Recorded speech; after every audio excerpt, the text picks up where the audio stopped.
Whew. Well, good morning, friends. It's been a busy morning here at Cassidy. Lots of running around, lots of things happening this week.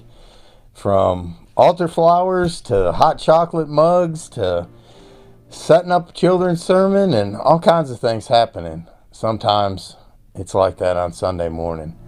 It's in those times that we need to just take a deep breath, relax, and know that God's in control. But I'm glad that you joined in with us this morning to worship and to praise God with us. And this morning as we worship together, we look at Jesus' very first sermon that he ever spoke in the Gospel of Luke. And it's interesting, as I got to thinking about it, my first sermon here at Cassidy was about Moses and Aaron and Hur, and they were up on the mountaintop. And the Israelites were doing battle down below in the valley. As long as Moses kept his hands up, well, the Israelites were winning. But when his hands began to fall, the Israelites began to lose. Finally, Aaron and Hur both came to each side of Moses and helped him and held his hands up.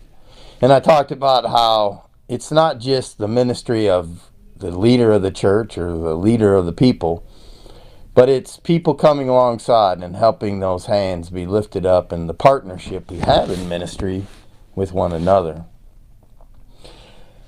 And today, again, as we look at that first sermon that Jesus spoke about in Luke's gospel, he says this. He says, "The Spirit of the Lord is on me, because he has anointed me to proclaim good news to the poor.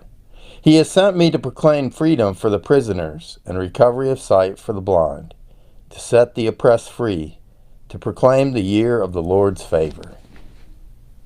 In that first sermon, Jesus sets out his mission and message for the world. He came to offer freedom. He came to set people free, to heal, to restore, to address injustices. But most of all, he came for our salvation. And those things are possible through a relationship with Jesus.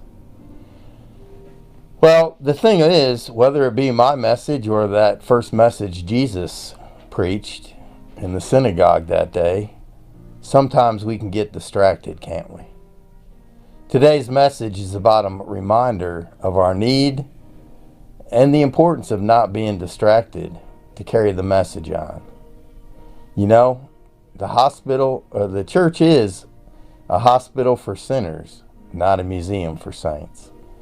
As we worship today, I hope that God touches your heart in a powerful way and brings new life into your soul. I'll see you after the service. Bye-bye.